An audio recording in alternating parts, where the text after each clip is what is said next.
invention of processes and so forth in the motion picture and television graphics industries. And they've resulted in those industries being different. And we're seeing things that we never saw before. And I know I was a part of that. And there is an excitement to that. And I think that, when the youth look around, it seems so daunting that what you might do in your lifetime could make a change to the way people do things, the way they live, how well they live. Truth is, though, you can have dramatic, impactful changes with these kinds of applications. You're dealing with this robotics, and you're talking about K through 12 as a part of it, as well as in our day, of course, 12th was that's also included junior high and high school. What we had was the shop classes, where starting in junior high, we'd go into metal shop and there'd be a blast furnace, and you'd heat up a rod and you'd actually pound it into the shape of a chisel, or we would make sand molds, pouring molten aluminum and so forth. These folding machines, that was just metal shop. There's electric shop and wood shop, and there was a print shop and drafting, but it was all this hands-on stuff.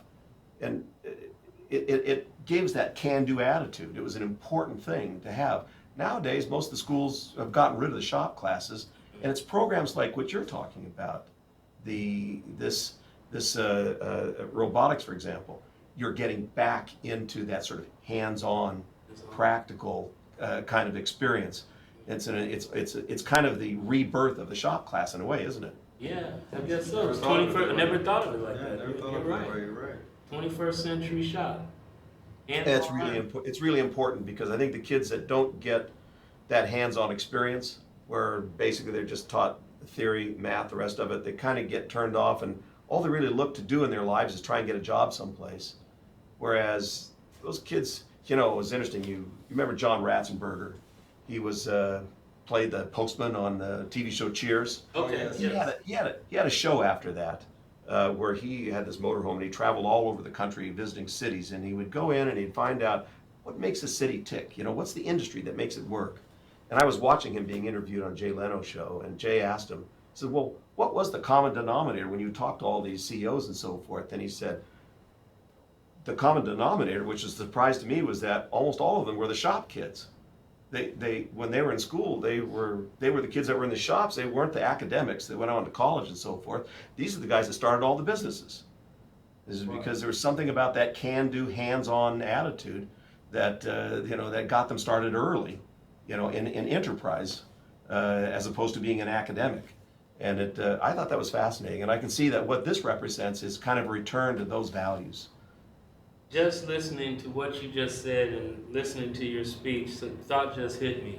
Shop class, you are actually creating something. Yes. You're taking a block of wood. You decide what you want to make out of that block of wood, and then you put your tools together and put the tools to the wood, and you make something. So you are producing, and that is life. If I'm in school now, and I'm just testing to pass a test, I am really just consuming. I'm not making anything. Right. I'm not creating anything. And wow, how do you guys have any perspective of how do we get our school system at a state level and a federal level to say, in order for our country to remain number one globally, we have to be producers and not consumers. And testing is not going to allow us to produce kids that are thinking along those mindsets. Well, also we need to raise, it seems like everything's about preparation for getting a job, when the truth is maybe we ought to start trying to prep people to create jobs. Jobs aren't created in government; they're created by the private industry, I looked at the statistics on the super wealthy, and it's something like 85% of them started out in poverty. I mean, what that means is that anybody can become a super wealthy. Right. They're not born into it. You create it. Right. So how do we get that into people's minds?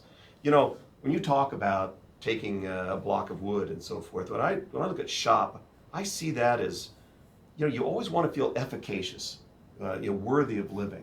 Mm-hmm. And all these shop classes teach you how to get matter to bend to your will.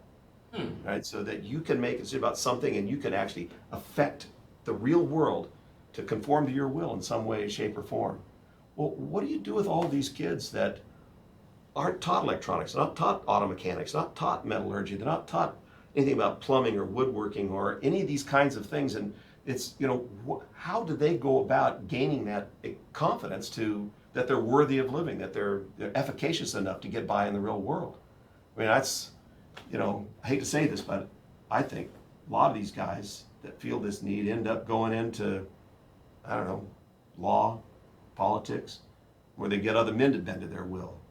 And that's a feeling of efficaciousness that they get, because I think that they feel somewhat helpless if their car breaks down, somewhat helpless if, they got a plumbing problem or they have to tear down a wall or build a wall. I mean, it's just, they don't know how to use the tools and so forth. It's like, it's difficult to have a good, strong feeling about yourself when you're helpless in that way. And in a lot of ways, I think our schools are letting a lot of kids down by not teaching them how to survive in those ways. In those ways. You have something to add to that, Henry? I agree. My high school, they actually had fine arts packets, but they actually had practical packets where they taught you like how to pick out your clothes as a man. How do you pick out the seam? How do you pick out a suit? How to write a check? I mean, the basics, which, a lot of the kids don't know how to do. And typing was required, and which was necessary in college or anything. Now it's actually even more important. I could type faster than my kids, my wife. They just didn't, some schools didn't teach that. So the basics you need just for living, like he said, Paul said, faucet goes out. Why spend $300? We know it's $300 just to pick up the phone. Well, that goes back to consumer and producer, right? Yeah, well, yeah, and that's the other thing is that, I think you're going to get into later, but, it's not just about college degree or whatever. I mean, to the point where college is for knowledge, delay you 4 years to get a little bit mature, to learn life. There's nothing wrong if you become a plumber, if you become, now cooking is fashionable. Before, if you told your parents you're going to be a cook, they looked at you. But now, these shows on cooking shows you it's an art. It can be prestigious. It's worthwhile. You can start your own business. There's practical. So we have to encourage, like some of the European countries, that it's not bad learning just science. Is not just the hard science in college, but learning those skills of drafting, metallurgy, plumbing, agriculture. Mm-hmm. Can you grow your own crops? I mean, on your own. Do you understand what organic means? Well, you remember Yeah. in school in those days, we took agriculture. That's right. There was a plot of ground in there, and we learned how to do composting and all that stuff. I grew radishes in kindergarten. I imagine they probably are still doing that. I mean, we can't. Oh, not necessarily, because like you said, when programs start getting cut, and a lot of things we used to take for granted are no longer done.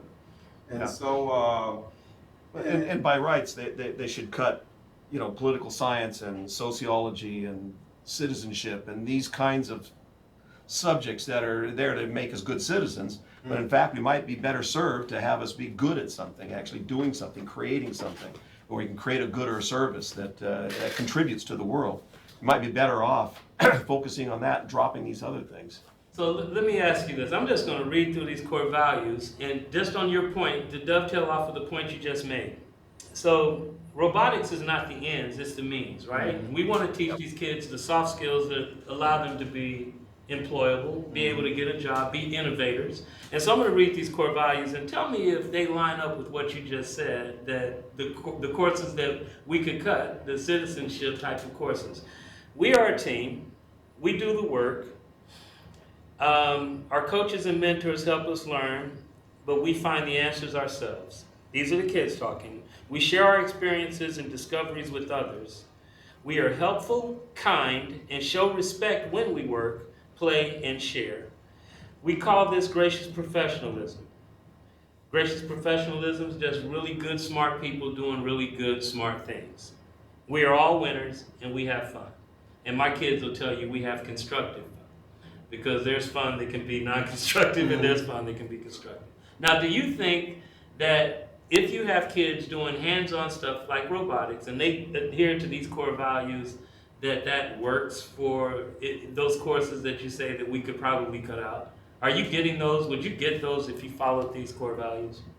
Oh yeah, I think most of these courses I just mentioned are actually destructive to people, not constructive. What you'd be substituting it is with something that sets an example of actually living these values, if you think about it. Mm. You know, Instead where of they're telling actually you about real. Yeah, they're actually real to you. You know, I mean, you've actually lived them, where you could actually teach them not from rote memory. I mean, you know, think about what's involved in a team effort. You know, there's some things that you learn in time, like the idea of never seeking or granting the unearned. You know, when you're working with a group, when you introduce that kind of dishonesty, where Johnny over there was the one that came up with a really kind of a really cool idea, Mhm. but this other guy who's sort of the boss, sort of, you know, is there, and you give him the credit, the boss credit for Johnny's idea. You know, you put in seeds of discontent that just festers and it'll actually break apart a team. Right. Once you've seen those kind of dynamics, you realize how, you know, how important it is, this kind of ethics, you know, of keeping track of who did what and giving them proper credit and recognition for the things that they've done. It's what keeps a team together. You know, without it, you're lost. Right. You know, you're going to learn those things very early on if you start that process at that age, so that you end up creating, I think, a better citizen as a result of it. Whereas just going to a classroom and having it discussed, Right. you know, I mean, where's the reality of that? Anything you want to add to that? Well, the irony is what you just described is the Girl Scouts and Boy Scouts of America.